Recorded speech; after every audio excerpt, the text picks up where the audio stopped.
Perfect. That sounds lovely. Okay. That was a very interesting session. So we move on to the next interesting part of today's session. So we have two officers with us, Abraham James sir as well as Bakul Dubey ma'am. So I invite both of them to take over the session now. Sure. Should we share the screen? Sure.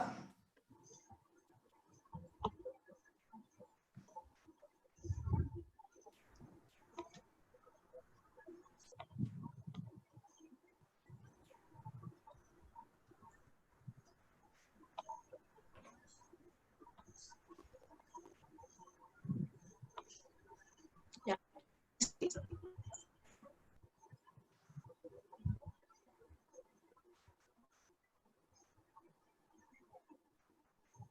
Hello.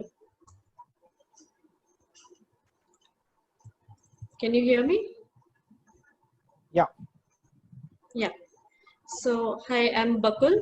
I am the program manager for Global Partnerships and International Relations Office, and I'll walk you through just the initial introduction of IRO, and then Abraham will walk you through the outgoing mobility programs and what goes on into the financial aid and the procedure of applying through IRO. So International Relations Office was established in 2006 as International Students Office, and which later became an independent resource center in 2016. We provide, create and provide support for international linkages and collaborations with different universities abroad. And we assist with facilitating, drawing up MOUs and agreements with international universities and institutions, and develop proposals for collaborations. We provide the necessary administrative support for our TIS students as well as for international students who would want to come to TIS to study further. So currently we have facilitated with more than 142 international universities, and we have 60 plus active partners all over the world. So I would like all the students to remember that IRO is a centralized office and is a one point of contact for all Indian students and faculty in all the 4 campuses. Our responsibility includes, to give you all the information which comes to us regarding scholarships or fellowships or, some collaborative programs, semester exchanges and stuff like that. So reach out to us if you have any, queries regarding, going abroad, and please keep on checking your emails for, updates when there are outgoing mobility programs. Again, I would like to reiterate that we coordinate with all the 4 campuses, and the international collaborations happen through the Mumbai campus. So the overall activities and programs offered by TIS are admission to full-time degree programs, that is BA, MA, integrated MPhil, PhD. And then there are online programs, diplomas, short-term programs, and certificate programs, and incoming and outgoing student exchanges and faculty exchanges. Then there's customized study, short-term study in India program that is offered by IRO. We also provide financial assistance from IRO to TIS students and faculty. We also facilitate joint seminars, workshops, symposium, and conferences. Conferences, if TIS students want to attend abroad, that are also facilitated by the IRO. In the same way, we also handle delegations when they visit TIS for academic and research collaborations. We provide support during scholarships and the exchange programs that happens. For our global partnerships, you can check out the TIS website to see the list of our current partners, which keeps on updating. And we also have, we are also included into other major networks like BRICS, NOHA, and McDonald International Scholars, which offer a wide range of financial aid and fellowships and scholarship programs for students. So make sure you visit all these networks, and I think Nikhata has mentioned a lot of scholarship programs offered by the government. So make sure you also visit those, and reach out to us if you find anything, and it is also vice versa. So yeah. So currently under the outgoing mobility, TIS has sent 31 students and 8 faculty members, including administrative staff under 11 different exchange programs with our partner universities. And it has been a it has been a wonderful experience for us when students, the outgoing students receive best presentation prize at Monash University last year, which was a very proud moment for us. So make sure you reach out to us for any information regarding outgoing mobility. One point I really like that Nikhat mentioned was that please engage with international students when they visit TIS, which is very necessary. You'll also get to know how the partner universities are and what are their credit systems, how they plan their semesters, whether there are field programs or any research projects with the faculty that are visiting TIS. So make sure you do that. I think I'll pass on to Abraham. Abraham? Yeah, I'll Yeah. start sharing my screen now. Yeah, sure.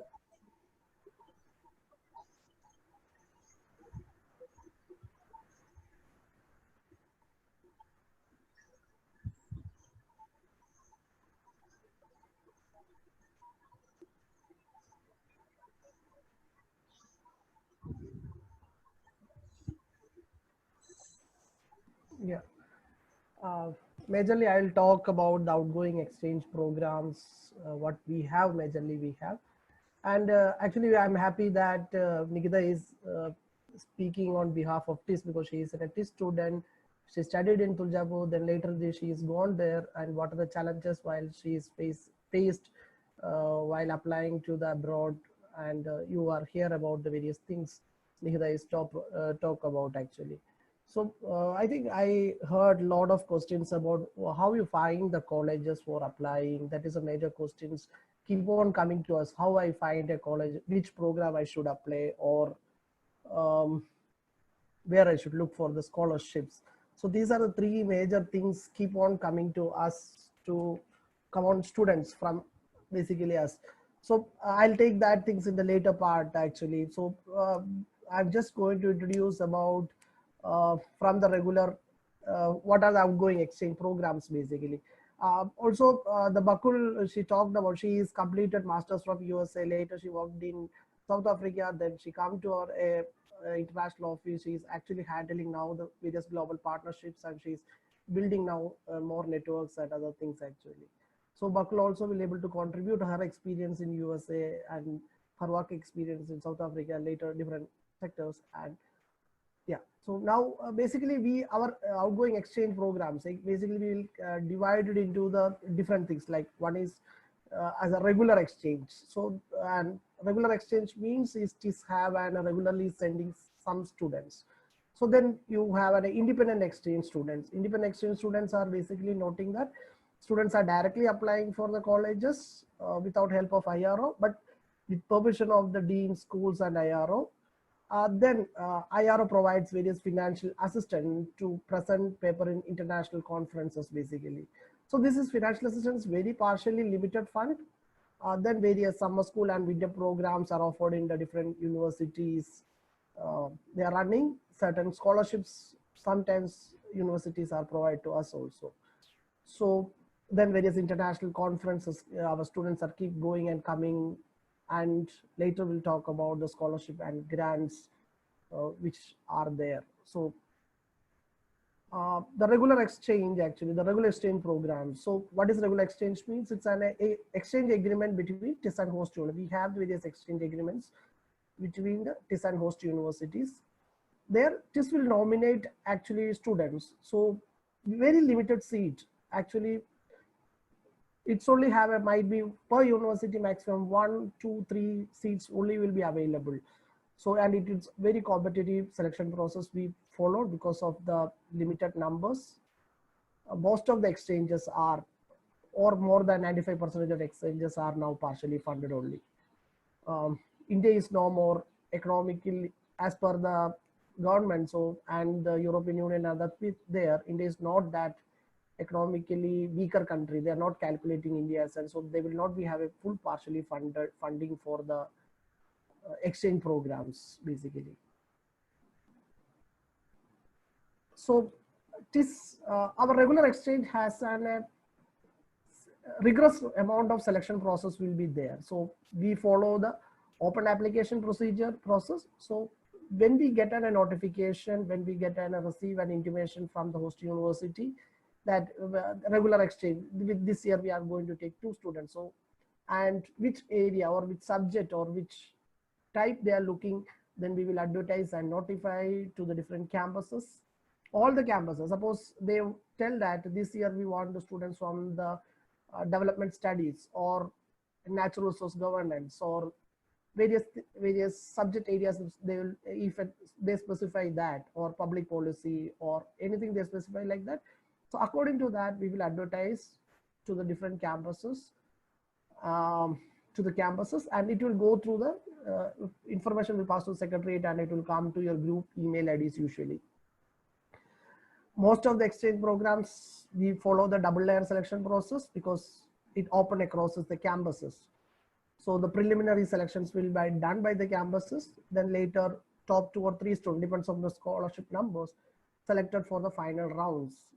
So final round is always done by a rigorous video interview. Like usually we use Zoom, and all the campus faculties will be there. So each campus will 2 faculty they nominate. Everybody will be there. So we have 4 campuses, 8 panel members will be there for the interview. So they will be interviewed the final round, and they selected the students. Actually, it's very competitive, and it's very difficult to get through it. And the numbers, all over the world, the scholarship numbers are reducing basically.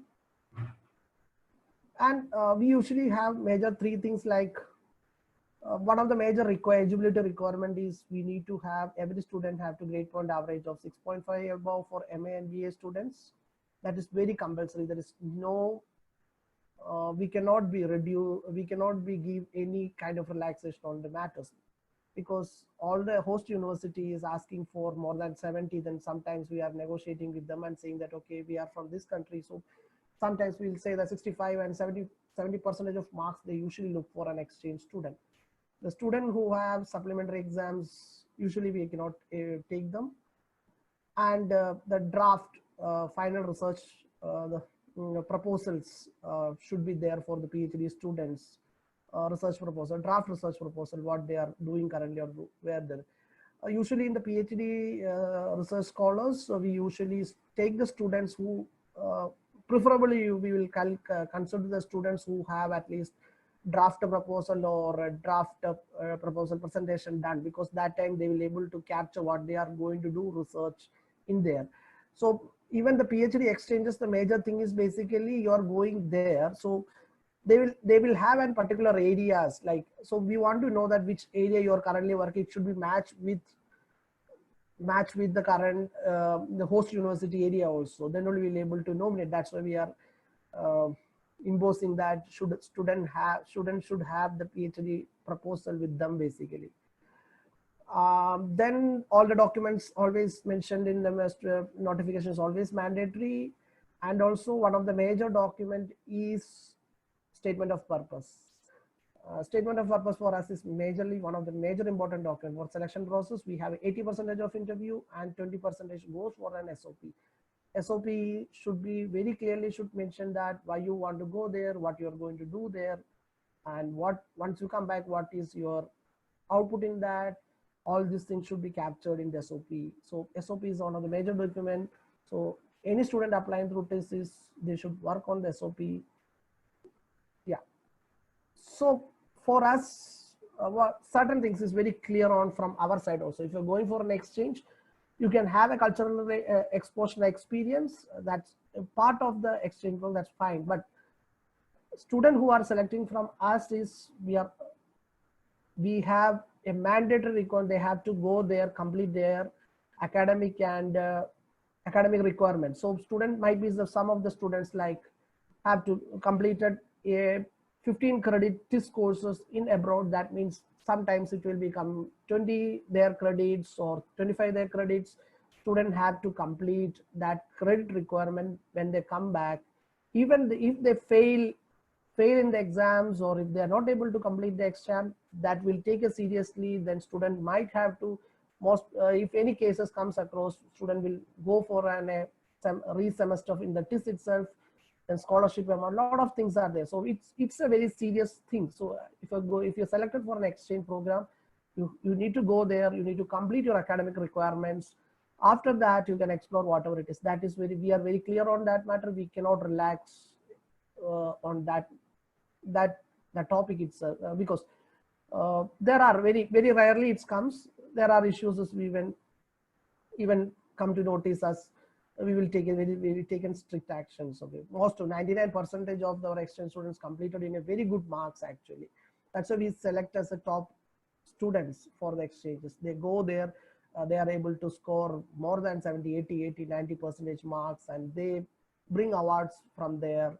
They are competent, they do competition with their international their students and other international students. They are able to get awards and other things basically. So other thing that when previously mentioned, that this is a regular exchange. I'm just stopping there. That's usually you get through know by the TIS. So other things, usually students can get financial assistance from international office for attending conferences basically. So this is very limited fund.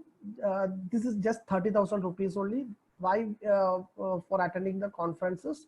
This is usually support the one-way travel of the conferences, seminars, or symposium which you are going to present the paper basically. So most of the conferences, large number of conferences give a fully funded.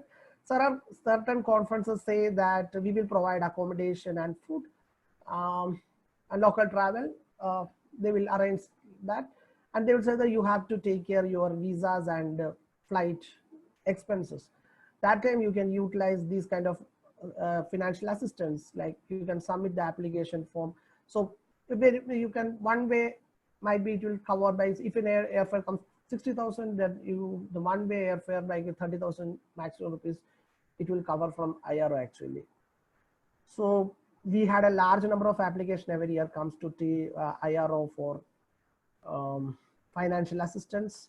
So financial assistance, we give lot of students, we given financial assistance, and currently also we are processing financial assistance.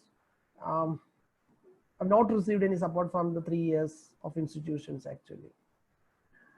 Financial assistance process is, we have a financial, anybody want to go, want to apply for a financial assistance, they have a financial assistance forms. IRO will send to you, then you have to complete that forms and various other documents it should be attached. Usually, majorly we will give for financial assistance is for the conferences. If you're going to present paper, that is what the majorly we consider we consider that. So various procedures. Then I'll go quickly about list of documents. Usually the conferences, what is the conference you have to submit, then there's a web link, we need to have the full paper, which paper you are going to submit, that you have to submit to us. And if the paper have a co-author, you have to submit NOC of that co-author. Then if you have presenting a paper, you have to take permission from your school, dean and other people, and recommendation letter from supervisor for this thing, and invitation letter, acceptance letter you need to submit to us basically. There is large number of documents you have to submit to us before this thing.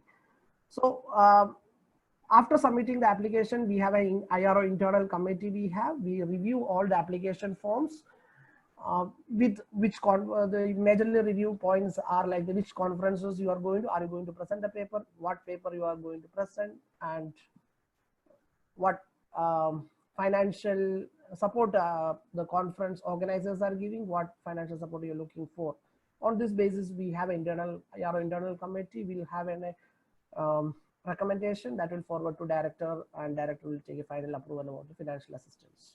So two things we talk about, one is the regular exchange, then we have a financial assistance from IRO. So now we are going to talk majorly about independent exchange programs. So students can apply directly for how students can apply for independently exchange programs basically. applying for independent exchange programs, students of BR or MA take permission from their chairperson, deans, at least inform them that we are going to apply for an independent exchange programs. PhD scholars need to take care of permission from the research guides. Now the question is, everybody is asking about how to find the university even in exchange programs or master's programs. So in India, you know that various ranking processes are be followed. NIRF give the national rankings for various universities, and various other private sectors are start giving the rankings. Usually in world also, we have various rankings facilities are there. The major things, one is the QS ranking, QS world ranking is there, then Times ranking is there. There are a lot of rankings. So I'm just referring a QS ranking altogether. So the finding university, you can actually go to the QS university ranking by subjects studied. I can show you that if you want. So you can see that.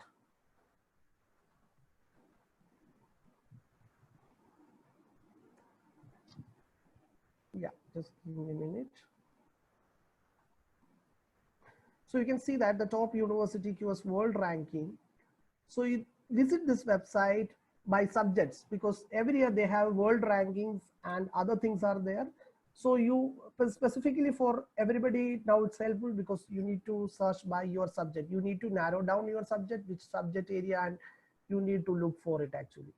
So like suppose if you go through this and you can see the various subject areas like arts, humanities and other things. And if you select that thing, you will get to know more details about. Yeah. So art and humanities, who are the top world ranking university, top universities, what you can see that.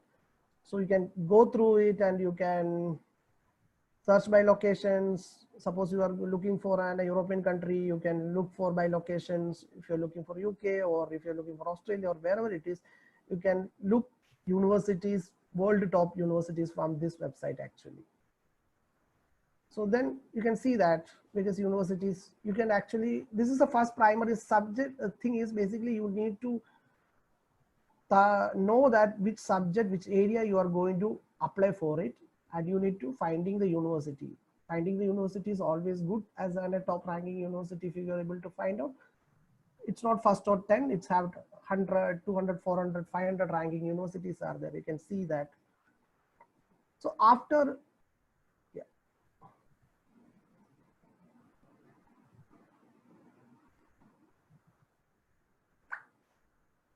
After finding out the top, after finding your university, or after narrow down which university you want to apply for it, or which subject areas the world best universities are there.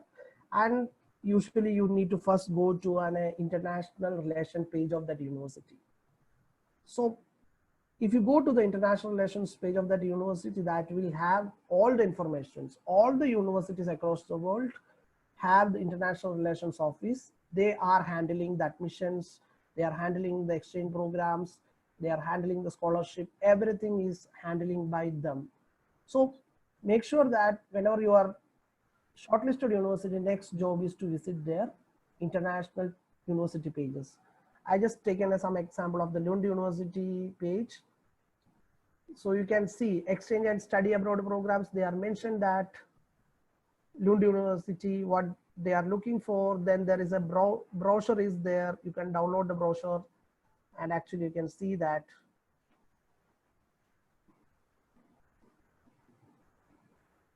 What is a exchange studies in Lund University? Then you can see that admission requirements, what are the topics they are offering, and how to join as an exchange program, and various links they are provided. All this information is provided in the international pages of the universities. So international, you need to keep in touch with first international relations office, and they have a separate dedicated wing for exchange programs. They have separate wing for admissions. They have separate wings for scholarship. Everything they have given information in their website. So you can search for after shortlisting the university, you can search for You can visit the international page actually, International Relations Office page. After that, you need to apply as an exchange students, or you need to submit various documents they are asking for, like most of the universities asking for an English requirement scores like IELTS, TOEFL, for whatever it is. So you need to have in handy that scores. Usually you need to apply for that. Also, sometimes they agree that you will give a letter that your course of instruction is English. They will agree on that, or sometimes they are particular on that thing. They need that IELTS score. So the Macquarie University is so particular that our exchange student also have the IELTS score while going there. So that depends on the, after submitting all these documents to the university, they will review the application and then they will give you an offer letter, either for exchange programs or admissions and other things. Once you get independent exchange program, first you need to inform your chairperson and dean that you got through the exchange program. They need to give the permission that, okay, I am allowing that this person is going to attend for an exchange. Then you have to kind of, with that letter and with that email, you need to kind of now contact to our office. It's very important because we need to know that how many TIS credits you need to do. So every TIS credit, you know that a semester that certain credits you have to complete, like 15 or 20, 25 credits. So we have a conversion, grade conversion calculations and credit conversion calculation.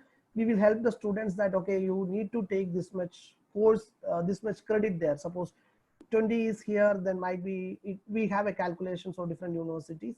So we'll help the students saying that, okay, you need to, when you're going there, you need to complete 20 credits from there and you grades. Once they are completing there, once other process, like we usually give the visa support letter or visa helping and other things we usually provide them.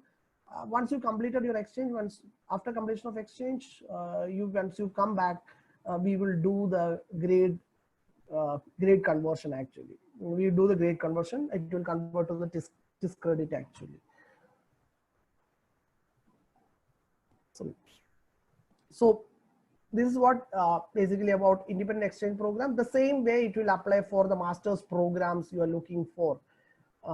Anybody is looking for one more master's in abroad, you can look for these pages, which subject you want to do the masters, which country you want to do the masters, and you go to the QS ranking website.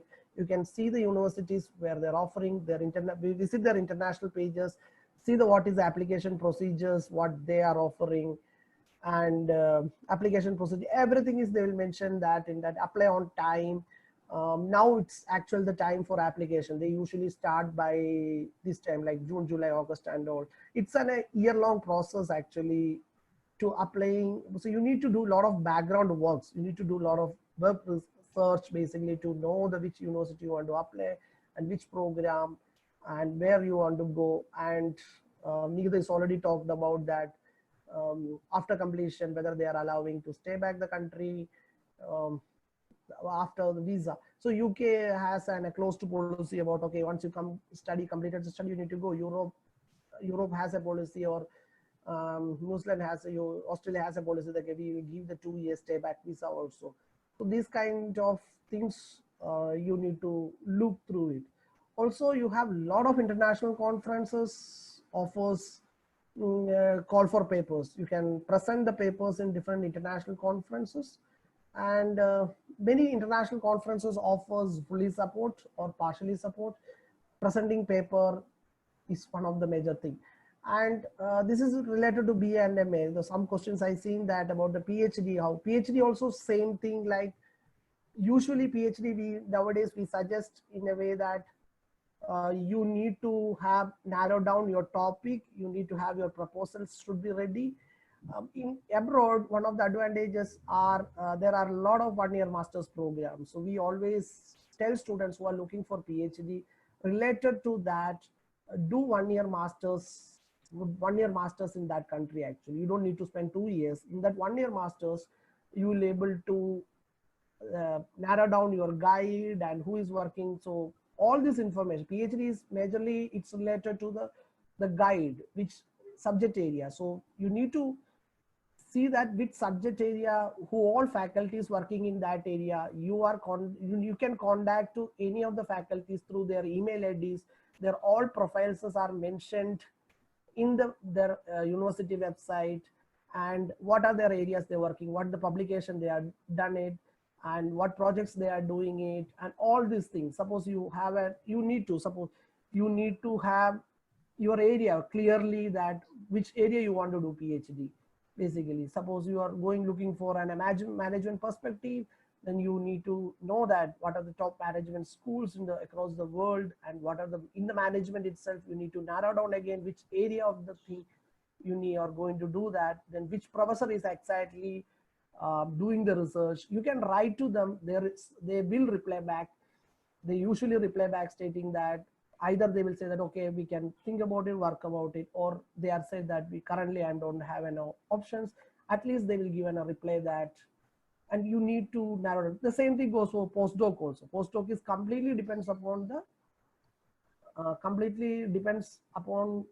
and the professors, completely depends upon the professors in the university. So you need to select these things. You need to write down to these people, and they will respond to your queries exactly what you want to look for it actually. So continuously asking, because we have a lot of regular exchange programs. The problem right now we are facing is there are various exchange programs. The scholarships are limited. Like they will give a very limited amount to survive there in the European countries or in Australia, wherever. Now, this all are partially funded. So students usually take their airfare, and even though we support 50% of their airfare, they will provide an assistance to leave their countries. So they will provide that assistance only help you to, they will have the rent on their own home, they need to buy their food, and they travel. These three things minimally they will able to cover with their scholarships. Scholarships are reducing all over the world. That is the reality. The fundings are limited and competitions are very rigorous, and many scholarships still available across the globe, and many people are competing for that scholarships, and grades are one of the major important, and letter of recommendation, Nikita mentioned, that is one of the major important thing, and SOP is very major important thing. Why are you going to apply for this program? And you need to state them really what they are going to benefit them, what you are going to benefit them, what will happen once it complete. Then these things should be very stated in a clearly in SOP. It shouldn't be large SOP, but this thing should be captured in the SOP actually. And I'm just introducing certain scholarships what we are recently engaged with IRO actually. Some scholarship various Erasmus scholarships we have with the various universities. So that where the exchange students get a certain amount of scholarship to stay their countries actually. So last year and this year also we announced British Council for the Newton Baba Fellowship for PhD placements. This is a one semester program basically. And now it's going to announce Great Scholarship 2020 India is British Council is going to announce that. And Namaste Scholarship, the recently we students and researchers, we advertise for the students. These all are independent scholarships. It's not providing through IRO facilitating these scholarships actually. I recently, few days back, we are sent information about Shastri Indo-Canadian Institute scholarships and Duo India Fellowship we announced previously. That means this Duo India Fellowship is especially for your Indian students can go to the abroad. They need to find a partner from their universities. And that provides various scholarships for the studying in Germany basically. And CHAPAC scholarships, studying in France, basically from Indian student, they will have an exchange scholarship as well as full-time scholarship for the students. CHAPAC scholarships that are there. There are Commonwealth scholarships are available. There are a lot of scholarship informations, lot of scholarships are available, but these scholarships are limited. So every year they will have not having 100 of scholarship per. So might be they will have per scholarship might be very few numbers. So the competition is very high, and academic grade is one of the major important, LOR, recommendation letters. Then in that, in the QS website itself have a scholarship to study abroad. There is a portion is there. So you can look for these scholarships. Region specific scholarships are there, Asia specific, BRICS, scholarship study in Europe. If you click in this, so you have a lot of information available in the net. So you can see that various scholarships in Europe, studying Austria, what are the scholarships are available in Belgium, Czech Republic, France, Greece, Hungary, Italy, Netherlands. All these informations are available in the internet. You need to do a thorough search in the net. Basically, you will get a lot of information, but only thing is there are spam scholarships and other things are there. So you need to be well aware about that also thing. You need to be search an authenticated website. You need to write to the university and find out or who is providing the scholarship and all these things. You need to be very clear on this thing. I'm saying that because you need to precaution when you write to the, when you see a lot of advertisements, Google give a lot of information. So you need to be very careful on the which is spam and which is authentic scholarships. And these are the things basically. Then majorly you talk about the COVID situations. Yeah, the COVID situation is currently, you know that everywhere our mobilities are standstill, and our still exchange students are in abroad and they are getting various support from their university, even though they are helping our students that, okay, you need to, they have a certain procedures followed, you need to follow that. Actually they will give the various instructions.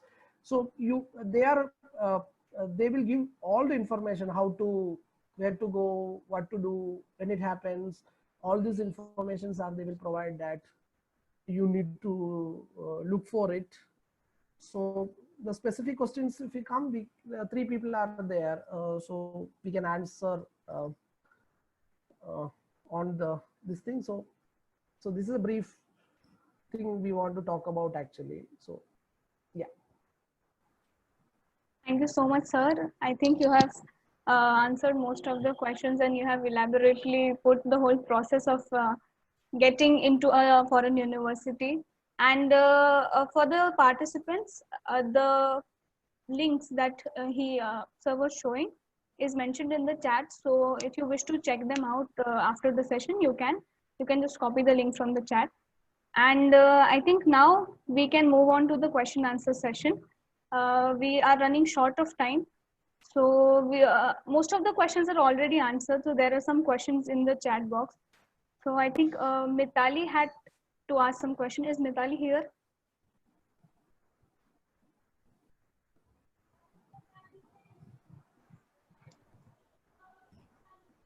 No, she isn't here. She isn't here. Okay. So there was a question from,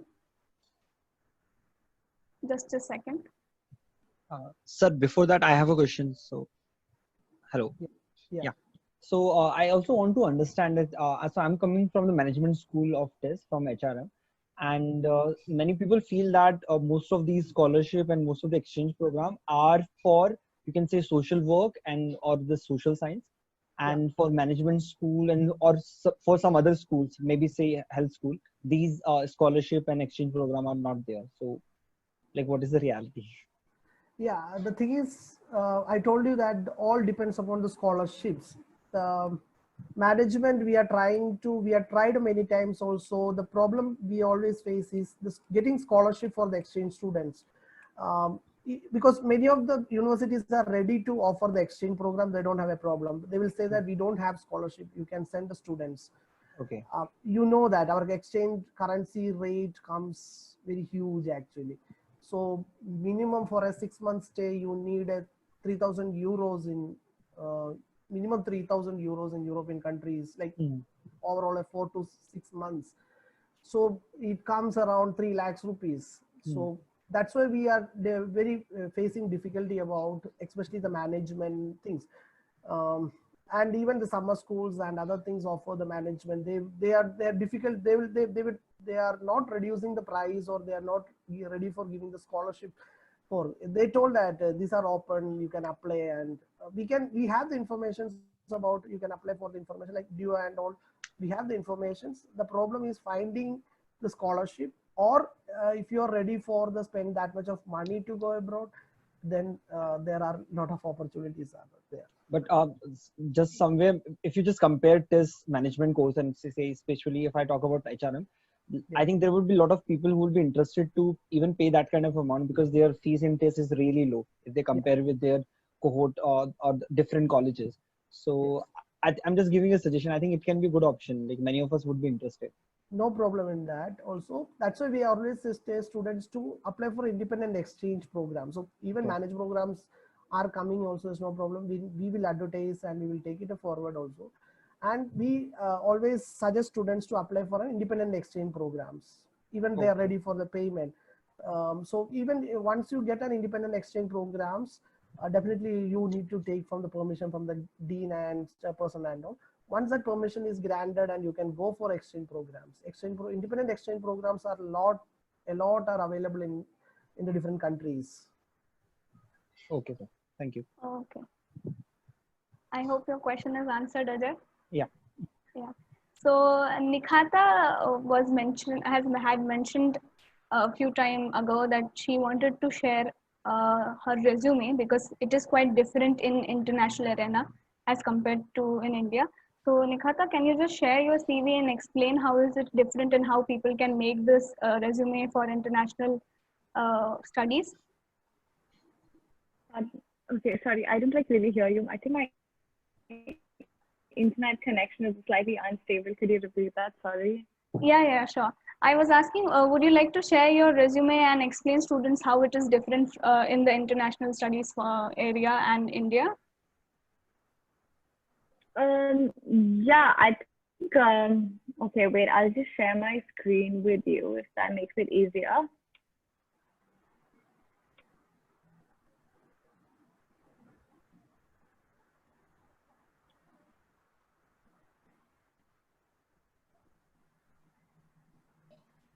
Yeah, can you see my screen? Is that okay? I think it will come in sometime. I think there's some network issue. Yeah, I think. Yeah, we can see it. You can see it. Yeah. Okay. So I think it's important to have all your tags in one side of your resume, which includes your experiences in brief. So it includes your time period. So you can mention about your internships and stuff like that. I tend to give you a LinkedIn link. Make sure you link it to your profile. Try on the link. Sometimes it does not work. Don't take the link from your homepage. Take it from your profile. And yeah, just mention your objective as to why make this resume and what the resume. Make a list of your experiences that you have. Keep a list of your education. Really great. Put your marks in. Make sure you mention your skills. Apart from that, after skills, you can also mention about other. You have a section of jobs and responsibilities.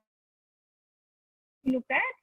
Always read the jobs and responsibilities and include that. So what happens is that nobody reads your resume. It just happens. They have all these jargons that they need. The computer scans and selects your resume. So that's how your resume gets selected for million ones, and then it goes to the HR department. So make sure that it matches with what the key responsibilities are mentioned for that job role. And yeah, and I think don't elaborate on your resume. Do not let it go more than 2 pages on, because nobody has the time to read such a long resume. They have a lot of resumes. Make it short and make it very crisp, honestly. I hope that helps you guys. And yeah, if there's anything, you can definitely like message me on LinkedIn or something. Or Yeah. So I think we are running short of time. But anyways, there. Yeah, sure, Sasha. Yeah, yeah, the resume you can work on. There is a European standard format is there. It's called Europass. CV is there. So I send a link in the chat box. You can see that. Actually, you can create your CV in that freely, and you can download it, and it's cover completely comprehensive in that. One second, I'll just share screen also if possible. One second.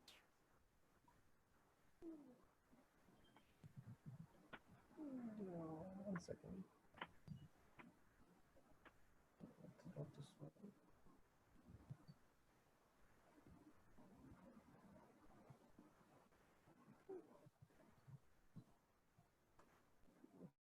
Yeah, one second. This sorry.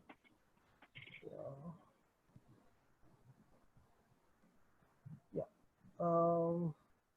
Yeah. Once yes. So share screen. Yeah. That is called the Europass CV. It's usually you can see that create your CVs Europass. It's freely available, and you can create a CV in this. Create your CV, and you will able to create.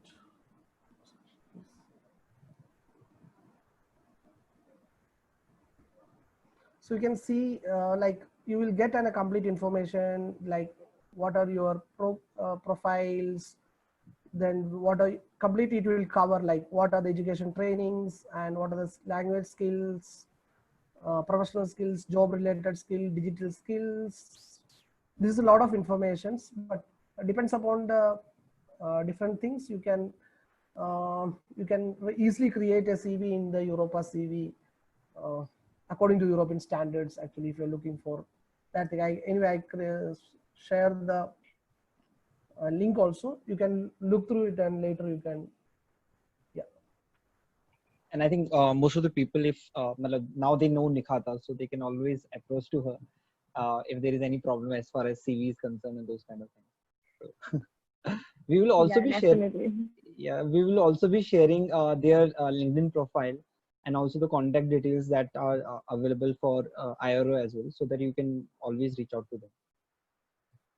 Aditi? Yes.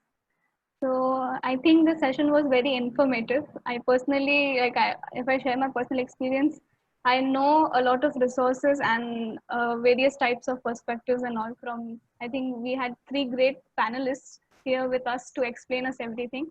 And as to the participants, I would like to say that studying in foreign universities or abroad is a very wide topic, so it might not be able to, we might not be able to cover everything in just 1 to 1.5 hours. So if your questions are not answered or something like that, you can reach out to us, or you will have their contact details. You can reach out to them if your questions are not answered. So there was one question related to, is there any scholarships for disabled person or anything in for foreign students and all. So we might not be able to take the question right now. We are extremely sorry, Balaji. So you can always contact them. Their contact details will be shared. And I would like to say that I thank you very much from the deep of my heart, because I feel very happy because I have a lot of information now. So to Abram sir, to Bakul ma'am, and very thank you, a special thank you to Nikhata for taking out the time, all of you guys for taking out the time and coming on this session and explaining everything to us. And there is also a special announcement for the participants. that MITRES is always organizing such samvads and various events for the betterment of students. So if you're interested to stay updated, and also you can always visit our site mitres.com. There is a YouTube channel also, MITRES TV, and in the mails we'll be sharing the audio, video recording. Whoever has registered will get the video recording of this session, and also points in brief. And in the mail, invite link will be shared, which is invite link of the WhatsApp group on which you can stay updated about MITRES Sunday Samvads and upcoming events. So if you're interested, you can join in there too. So I think this session is done for now, and thankful to everybody who has joined. A special thanks to the panelists once again. And Ajay, do you have to say something in the end? No, I just want to be thankful to everyone here, because everyone very graciously agreed for it, and we didn't know like whether they will be able to find that kind of time. And special thanks from my side to IRO, that they have come and shared their knowledge and what they are doing. And because we feel that IRO is doing amazing level of work, but sometimes students are not able to get all those information. So this was our attempt to really reach out to them and then share their knowledge with students. So thanks a lot, Nikhata, Abraham, and Bakul sir. Thank you so much. And you will give, because the speaking from IRO is not also always helpful, because the person who went to exchange, Nikhata, kind of a person talking about her experience, what challenges is she facing, or what challenges are, then that will, because we'll say a lot of procedures and things. The person who are experienced, like Bakul and Nikhata and all, they will speak about it, then it will have a different experience for student, I hope. Thank you so much for inviting and speaking with you. Thank you for having us. Yeah, thank you. Thank you so much for this. But we're so used to having these in the evening. This was a great attempt. Thank you, guys. Thank you. Bye-bye. Okay. Bye-bye.